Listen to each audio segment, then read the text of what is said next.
பாருக்குள்ளே நல்ல நாடு, பாருக்குள்ளே நல்ல நாடு எங்கள் பாரத பாரத நாடு ஆங்கிலேயர்களுக்கு அடிமைப்பட்டிருந்த இருண்ட காலம்.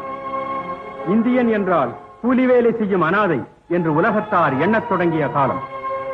அச்சமும் பேடிமையும் அடிமை சிறுமதியும் உச்சத்தில் மண்டிக் கிடந்த அந்த துயர நாட்களிலே உயிரை துச்சமென எண்ணி எழுந்தனர் விடுதலை சிங்கங்கள். மேற்கே மராட்டிய மாநிலத்தில் பாலகங்காதர திலக் சுதந்திர இயக்கத்துக்கு வழிவகுத்தார்.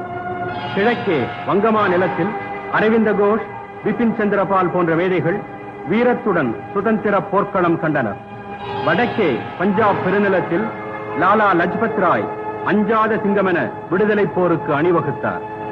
தெற்கே கன்னி தமிழ்நாட்டில் கப்பலோட்டிய தமிழன் வீரர் வாவு சிதம்பரம் பிள்ளை புதியதொரு வீர சரித்திரத்தை உண்டாக்கி விடுதலை வேள்விக்கு தம்மையே அர்ப்பணித்துக் கொண்டார். 20ஆம் நூற்றாண்டின் ஆரம்பம். திருநெல்வேலி சீமையிலே வீரம் விளைத்த பாஞ்சாலம் குறிச்சிக்கு அருகே உலகநாயகி திருக்கோயில் கொண்டுள்ள ஓட்டப்பிடாரத்தில் ஜெயம் நிச்சயம். கவலைப்படாதீங்க செல்லையா. பாருங்க வக்கீல் ஐயா, அந்த மாரசாமி இருக்கான்ல, அவன் நிலத்தை கொடுத்துறேன்னு வாக்கு கொடுத்து எங்க வெள்ளைக்கார முதலாளி கிட்ட பணம் வாங்கிட்டு போனான்.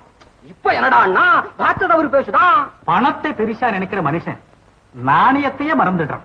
அவன் வார்த்தையை நம்பி அந்த இடத்துல ஒரு பெரிய மில்லு கட்ட ஆயிரக்கணக்கா பணத்தையும் செலவழிச்சுட்டாருங்க எங்க முதலாளி. கவலைப்படாத செல்லையா, இந்த உலகநாதன் பிள்ளை எந்த கேஸையும் லேசா எடுத்துக்க மாட்டான். எடுத்துக்கிட்டா ஜெயிக்காம விடமாட்டான். ஆமா, அதோட பாருங்க ஐயா, அந்த மாரசாமி பையன் எதிர்வழக்காட வேற ஏற்பாடு செய்யறானா. என்ன எதிர் வழக்கா? ஆமா, இந்த புலிக்கு முன்ன எந்த பூனை வந்து நிக்க போகுதுன்னு